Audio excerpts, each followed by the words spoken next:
Hello मेरे प्यारे बेवकूफ़ बच्चों, कैसे हो आप सब। उम्मीद करते हैं ठीक ही होंगे।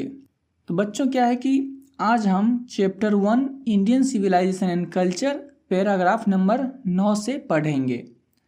अब तक मैंने इस चैप्टर का समरी प्लस पैराग्राफ नंबर 8 तक पढ़ा चुका है। वो हमारे चैनल पर इंग्लिश के प्लेलिस्ट में अपलोडेड है, अगर आप चाहें तो वहाँ से देख सकते हैं। तो चलिए आज का पैराग्राफ शुरू करते हैं।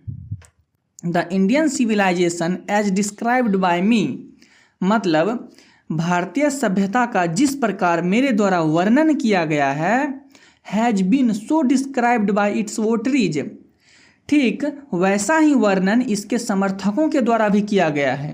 ठीक, वोटरीज का मतलब होता है समर्थक, मतलब मेरे द्वारा जिस भारतीय सभ्यता का उल्लेख किया गया है ऐसा ही वर्णन इसके समर्थकों के द्वारा भी किया गया है। In no part of the world and under no civilization, मतलब संसार के किसी भी भाग में और किसी भी सभ्यता में have all man attend perfection, मतलब संसार के किसी भी भाग में किसी भी सभ्यता के अंतर्गत क्या है कि सभी लोगों ने कभी भी संपूर्णता हासिल नहीं की है। परफेक्शन का मतलब होता है कि संपूर्णता, अटेन मतलब हासिल करना, यानी संसार के किसी भी भाग में और किसी भी सभ्यता के अंतर्गत ऐसा नहीं हुआ है कि लोगों ने संपूर्णता हासिल कर ली हो। ठीक, the tendency of Indian civilization is to elevate the moral beings, भारतीय सभ्यता की प्रवृत्ति क्या है तो चारित्रिक विकास करना। ठीक, भारतीय सभ्यता की प्रवृत्ति है चारित्रिक विकास करना। ठीक, एलिवेट मतलब होता है उन्नति करना, विकास करना, यानी भारतीय सभ्यता की प्रवृत्ति, टेंडेंसी मतलब प्रवृत्ति, भारतीय सभ्यता की प्रवृत्ति क्या है तो चरित्र का विकास करना। That of the western civilization is to propagate immorality, और वहीं पर पश्चिमी सभ्यता की प्रवृत्ति क्या है तो अनैतिकता का फैलाव करना। ठीक, प्रोपेगेट इमोरलिटी, प्रोपेगेट मतलब होता है फैलाना और इमोरलिटी मतलब अनैतिकता। जहाँ पर भारतीय सभ्यता की प्रवृत्ति है कि चारित्रिक विकास करना, वहीं पर पश्चिमी सभ्यता की प्रवृत्ति है अनैतिकता का फैलाव करना। ठीक, the latter is godless, the former is based on a belief in God. देखिए यहाँ पर लेटर का मतलब होता है बाद वाला और फॉर्मर का मतलब होता है पूर्व।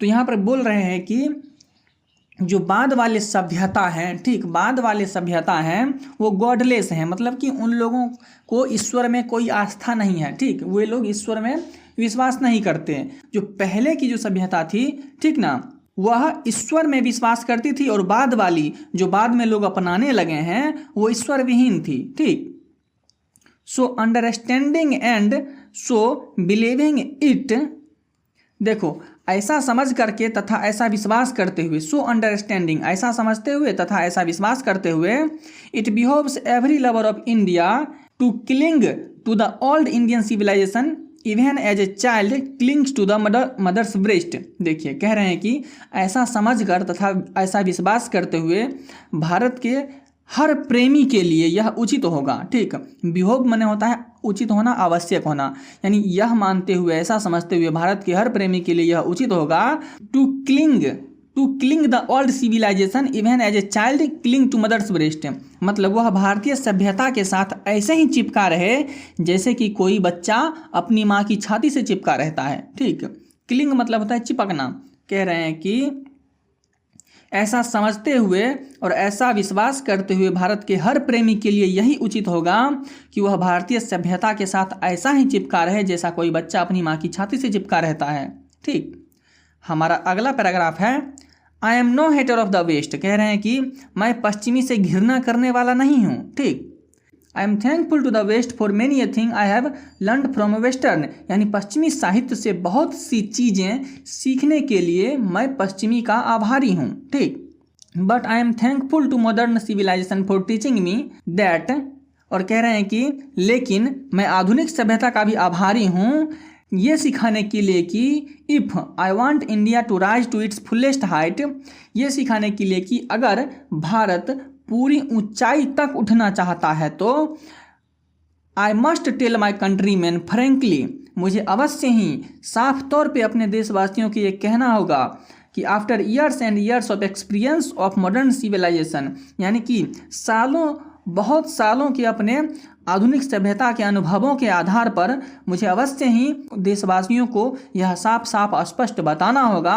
आई have learned one lesson from it, मैंने इससे एक पाठ सीखा है, and that is we must shun it at all cost, मतलब कि मुझे अवश्य ही इसे किसी भी कीमत पर इसका त्याग कर देना चाहिए। ठीक, किसका त्याग करना चाहिए? तो आधुनिक सभ्यता का त्याग करना चाहिए। यानी कि हम जो वेस्टर्नाइज हो रहे हैं, पश्चिमीकृत हो रहे हैं, कह रहे हैं कि महात्मा गांधी मैं पश्चिमी का आभारी हूँ। ठीक, बहुत सारी चीज़ों के लिए कि मैंने पश्चिमी साहित्य से बहुत कुछ सीखा है, लेकिन कहते हैं कि मैं इसका इसलिए भी आभार व्यक्त करता हूँ क्योंकि इन्होंने मुझे यह सिखाया है कि मुझे किसी भी कीमत पर इसका त्याग कर देना चाहिए। ठीक, अगर भारत अपने पूरी ऊंचाई हासिल करना चाहता है, भारत दोबारा से विश्वगुरु बनना चाहता है, मतलब उसी सेंस में कि भारत दोबारा से पूरी ऊंचाई तक उठना चाहता है, तो इसे अवश्य ही ये जो मॉडर्न सिविलाइजेशन है और वेस्टर्न सिविलाइजेशन यानी आधुनिक सभ्यता या कहें या फिर पश्चिमी सभ्यता कहें, इसका अवश्य ही त्याग कर देना चाहिए, तभी भारत अपनी पूरी ऊंचाई तक उठ सकता है।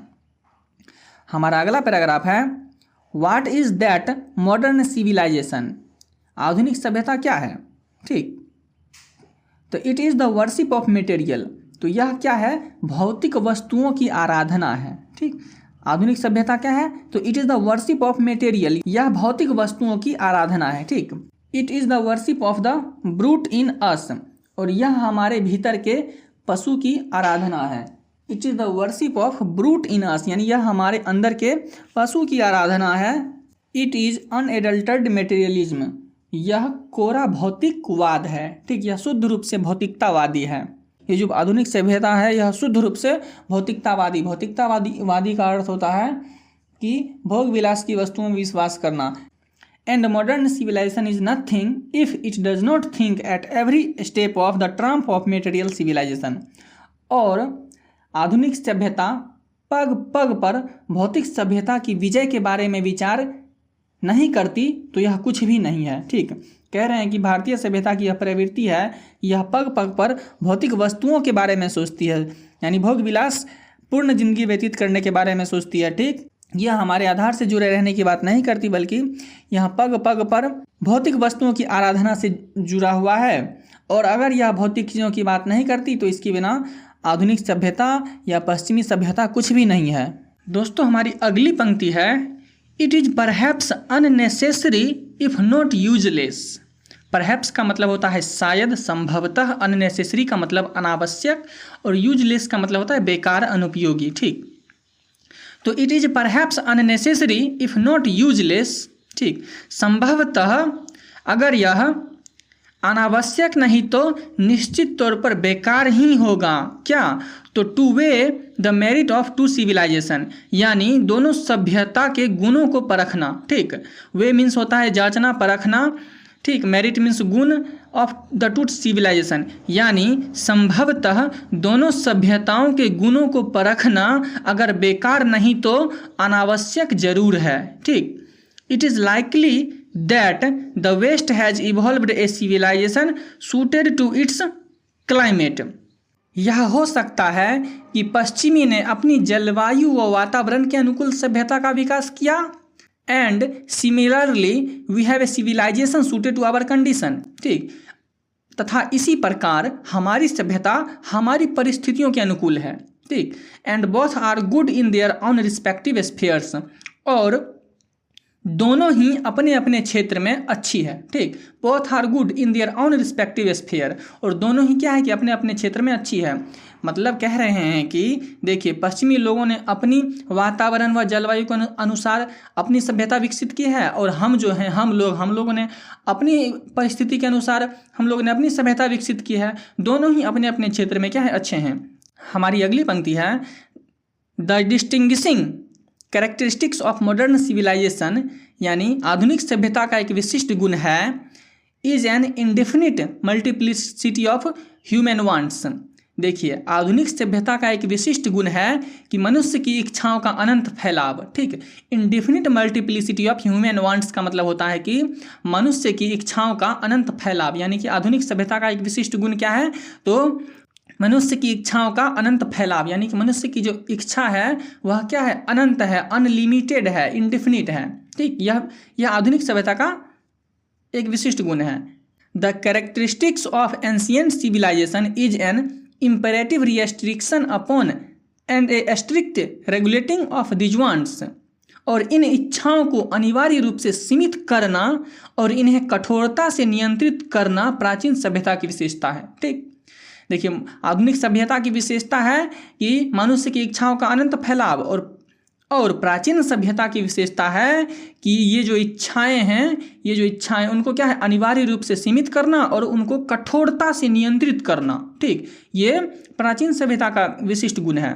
द मॉडर्न और western इनसेटिएबलनेस arises really from the wants of living faith in future state and therefore also in divinity।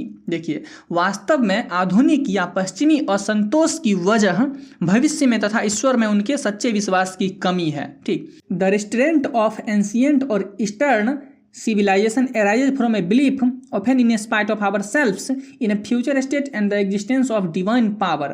और वहीं पर क्या है कि प्राचीन या पूर्वी सभ्यता का संयम भविष्य की परिस्थिति एवं ईश्वर की शक्ति में विश्वास की वजह से, जो कि प्रायः हमारे अंदर होती है। ठीक, अब देखिए यहाँ क्या है कि वहीं पर प्राचीन या पूर्वी सभ्यता का संयम भविष्य की परिस्थिति एवं ईश्वर की शक्ति में विश्वास की वजह से है। ठीक, यानी प्राचीन एवं पूर्वी सभ्यता का संयम किससे है, तो भविष्य की परिस्थिति एवं ईश्वर की शक्ति में विश्वास की वजह से है। ठीक, जो कि प्रायः हमारे अंदर होती ही है।